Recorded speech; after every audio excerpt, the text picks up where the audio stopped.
All right, welcome to Thursday of Article of the Week.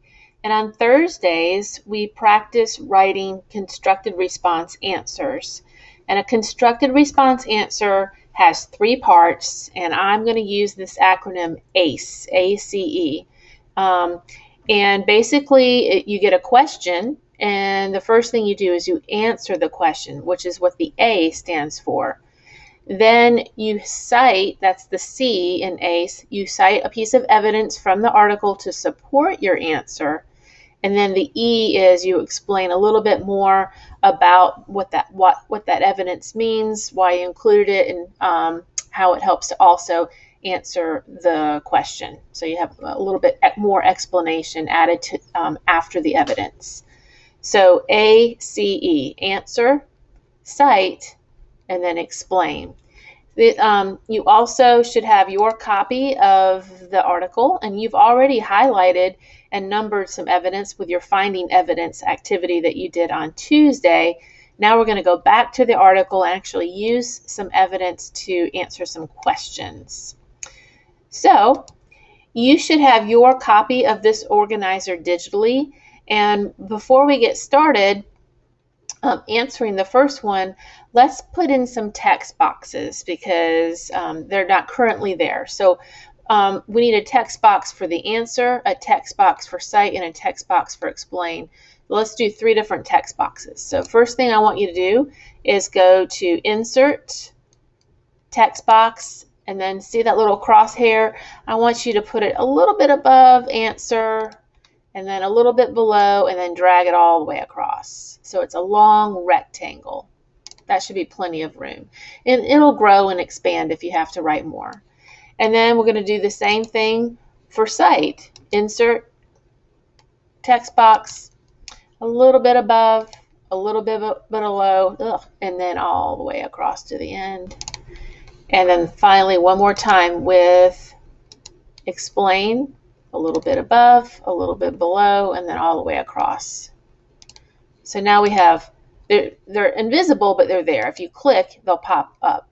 There's 1, 2, 3. So I'm going to go back up to answer. Let's read the question. Why is the capsule named Dragon? Explain your answer using evidence from the text. Why is the capsule named Dragon? So if we look back to the article, and if you remember, right here, we've actually highlighted it. It was number 8 from Tuesday. It says the capsule Dragon was named after Puff the Magic Dragon since many didn't believe Musk could achieve this goal. All right, so we're going to answer the question in our own words.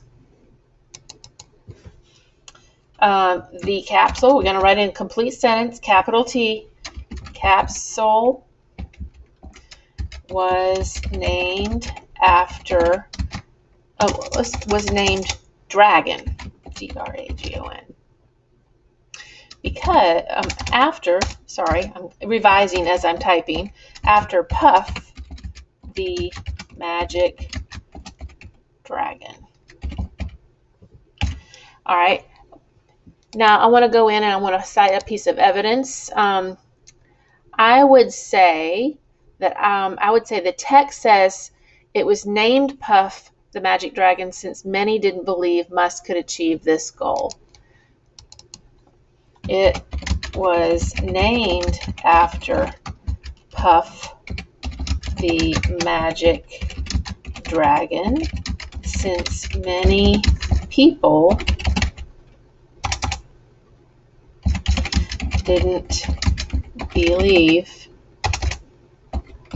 he could achieve his goal. And I believe that was a direct quote. I don't think I paraphrased that. So what I'm going to do is I'm going to say the article states, comma, quote, it was named after Puff the Magic Dragon since many people didn't believe he could achieve his goal. So this is a direct quote. I didn't write this sentence. I copied it. So I need to put quotations around the words, and I also need to introduce it with this, or the article states, comma. So let's do that so that we can make sure it's cited properly. and then I'm going to explain. Now, you may not know this, but I know this. Puff the Magic Dragon is a song. It's a children's song that Elon Musk may have heard when he was growing up. I know I heard the song when I was growing up. And it's about this dragon that's really not real. It's kind of like a fantasy, kind of like a dream. And that's why he named his capsule dragon, because a lot of people thought, oh, that's just a dream. It's not ever going to come to reality. So I'm going to explain that idea in the last part of my answer. So I might say something like, just like the magic dragon, many people didn't believe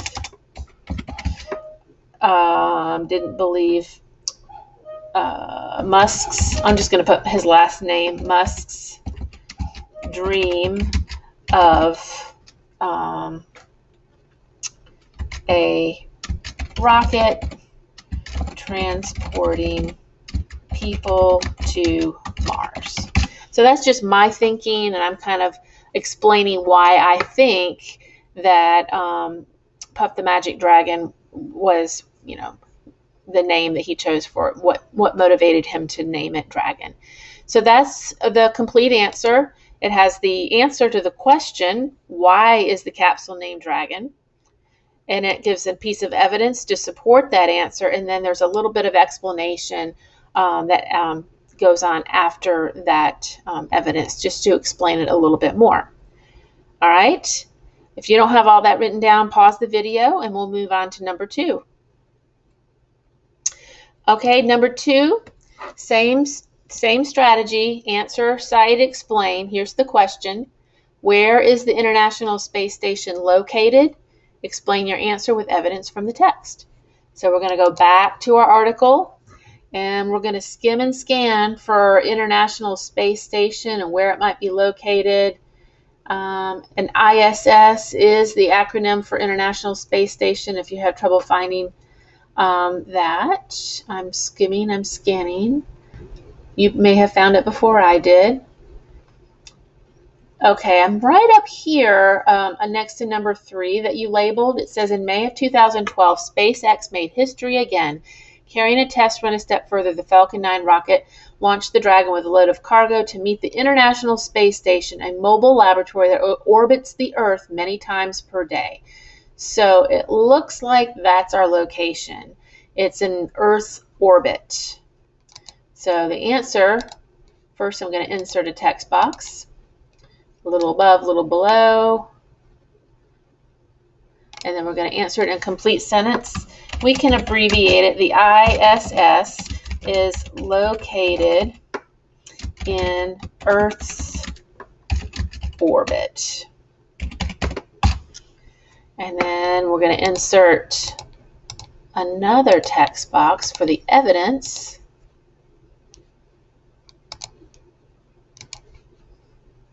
And we're going to go back and find a piece of evidence. Now we can copy it word for word or we can paraphrase. Let's see what we have. It says, orbits the Earth many times per day. Astronauts live and work there carrying out scientific experiments.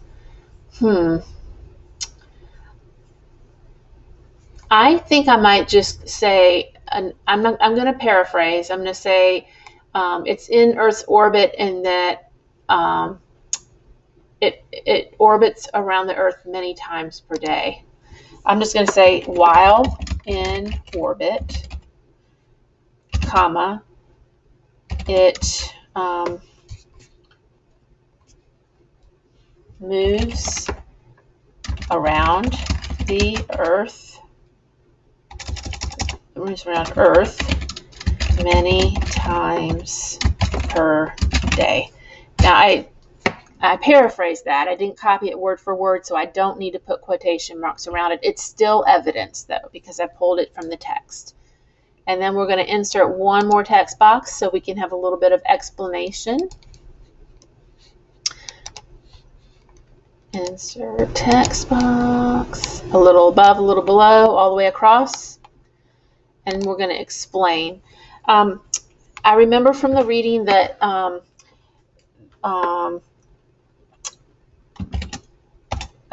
the ISS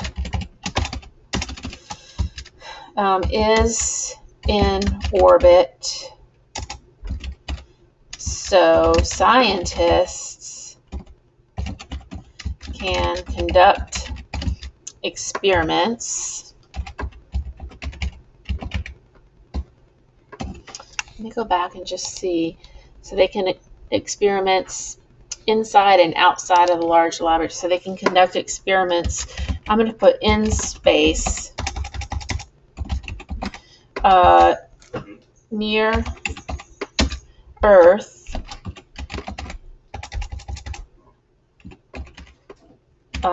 but also at a safe distance.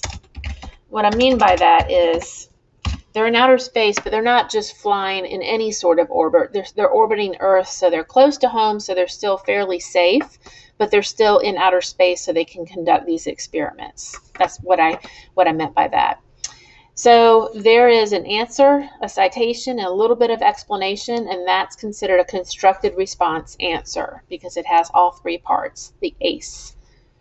All right, we're going to go on to numbers 3, 4, and 5. This time, I want you to go through and add all of the text boxes, just like I did. And then I want you to answer all three of these questions on your own, just the same way that I answered the first two for you. So I did 2 for you, and I'd like to do you to do 3 for me. So I'm just going to read through the questions. Why might some people doubt the ability of Elon Musk to build rockets? I want you to think about that.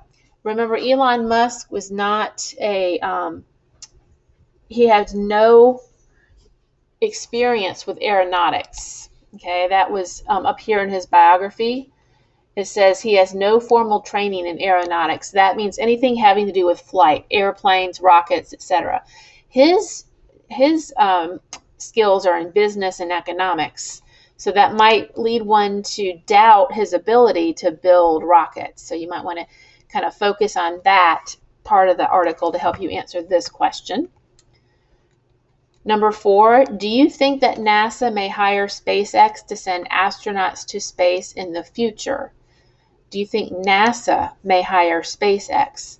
So if you remember back up here in the introduction, it says this test flight was a key step in showing NASA that astronauts could one day be safely launched into space again from U.S. soil.